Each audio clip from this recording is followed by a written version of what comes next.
Early morning on the high plateau, thin mist wrapped around the endless mountains, and sunlight pierced through the clouds, creating dappled shadows.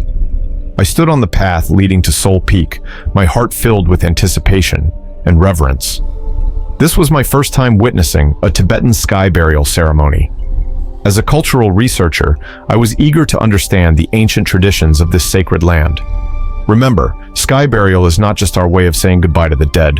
It is also a bridge for their souls to return to nature, said Zeiren Danzang, walking slowly ahead of me. His voice was deep and strong, carrying the wisdom of many years. He was the village elder and the organizer of today's ceremony. As he spoke, I felt an indescribable sense of solemnity. We climbed the mountain step by step, the cold wind brushing against my face. When we reached the top, the sky burial ground was covered with a thin layer of snow, making it look especially peaceful. In the distance, a few vultures circled in the high sky, their black wings glinting in the sunlight. This is where the sky burial masters and their assistants work, Zeiren continued. They pray for the dead and guide their souls to ascend smoothly. The sky burial masters began preparing for the ceremony. They wore traditional Tibetan robes, moving skillfully and respectfully. One of them said, I, a young sky burial master, was helping prepare the body. We first placed the body on a prepared platform, making sure it faced a fortunate direction. Before the ceremony begins, we need to purify the body of the deceased, said one of the sky burial masters softly, his tools shimmering in the morning light. I noticed that while the sky burial masters handled the body, a team of monks was responsible for chanting and praying. They sat nearby, reciting the Kshitigarbha Bodhisattva Vow Sutra and the Diamond Sutra. These scriptures aim to help the soul of the deceased escape the suffering of rebirth and find liberation. The Kshitigarbha Bodhisattva Vow Sutra speaks of compassion and the vow to save all beings, especially those suffering in the 6 realms of existence. Meanwhile, the Diamond Sutra emphasizes the impermanence of life and the importance of releasing attachments to attain mental peace and freedom. Om Mani Padme Hum, the monks' voices echoed across the open mountaintop, blending with the sounds of nature. As the ceremony progressed, the sky burial masters began cutting the body with special knives, moving quickly and precisely. This was to attract the vultures, who help the soul break free from the physical body. In Tibetan Buddhism, vultures are seen as sacred messengers, symbolizing the purification and elevation of the soul. However, today's sky burial seemed different from usual. The vultures hovered in the sky but did not come down, making sharp, uneasy cries. I felt a chill and looked at Zeiren, who had a worried expression on his face. What's happening? Why aren't the vultures coming down? I whispered, my voice filled with confusion. I don't know, he replied. Maybe it's related to that old legend. What legend? I asked, my curiosity growing deeper. Zeiren sighed. Years ago, a villager's sky burial didn't go as planned. The vultures refused to eat his body. We called high monks to perform extra prayers, but his soul still couldn't ascend. Since then, strange things have happened around Soul Peak, and the villagers are scared of the sky burial ground. I shivered, thinking about the long-held stories. It felt like I could see restless souls wandering the mountaintop. Suddenly, a cold wind blew, moving the prayer flags and making a rustling sound, like someone whispering. The sky burial masters looked serious.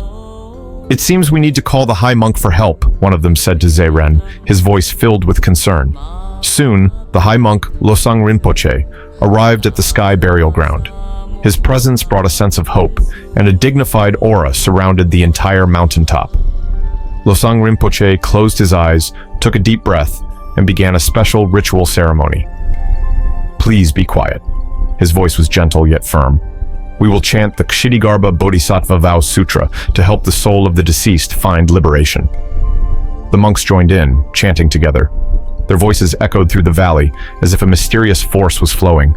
The air was filled with the scent of butter lamps, bringing a sense of peace and calm. As the ceremony continued, the sky burial masters once again lifted the body and began cutting it. This time, the vultures finally descended and started eating the body. Their movements were gentle and orderly, guiding the soul into the next stage of rebirth. The Sky Burial masters continued to assist the monks in chanting, their voices full of prayers and blessings. May the deceased find liberation and reach their own pure land. Losang Rinpoche's voice resonated in my ears, bringing an indescribable sense of peace. Just as the vultures began to eat, the entire mountaintop suddenly fell into an eerie silence. The monks' chanting stopped abruptly, and the Sky Burial masters froze in mid-action. I felt a sudden drop in temperature, and the surroundings became unnaturally cold. "What's happening?" I asked nervously, looking around but seeing no vultures eating the body. Zaren's face turned pale. "This can't be."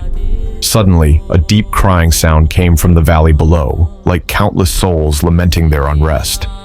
I watched in horror as ghostly figures, dressed in old, tattered Tibetan robes, began to appear around the mountaintop. It's him, the soul that couldn't ascend. I could hardly believe my eyes. A ghostly figure floated toward the body, eyes filled with hatred and sorrow. It reached out a pale hand, as if trying to grasp something, but remained powerless in the air. "He has unfinished wishes," Losang Rinpoche said calmly. "We must help him find peace." The high monk quickly adjusted the ceremony, directing the monks to resume chanting. This time, their chants were more solemn, and the air seemed to fill with powerful energy. The ghostly figure began to fade away as the chanting grew stronger, eventually disappearing into the mist. "The soul has found peace," Losang Rinpoche said calmly. "His unfinished wishes have been resolved through our prayers." The ceremony was finally completed successfully. The vultures spread their wings and flew away into the blue sky. The villagers knelt down, expressing their gratitude to the high monk. I also silently prayed, feeling a deep emotional impact.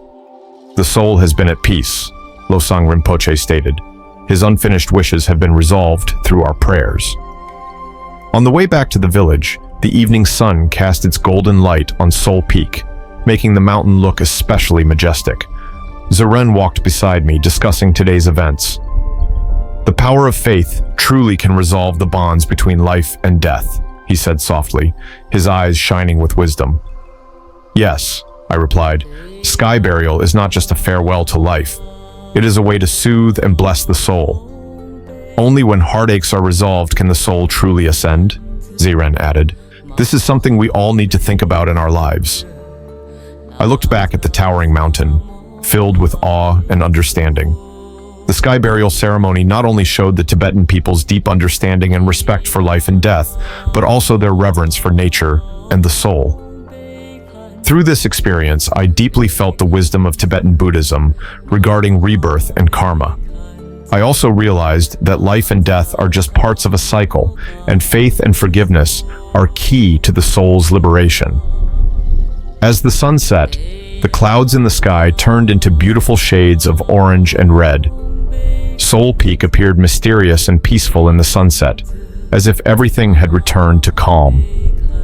I knew that on this sacred land, life and death, faith and nature would forever intertwine, creating countless moving legends.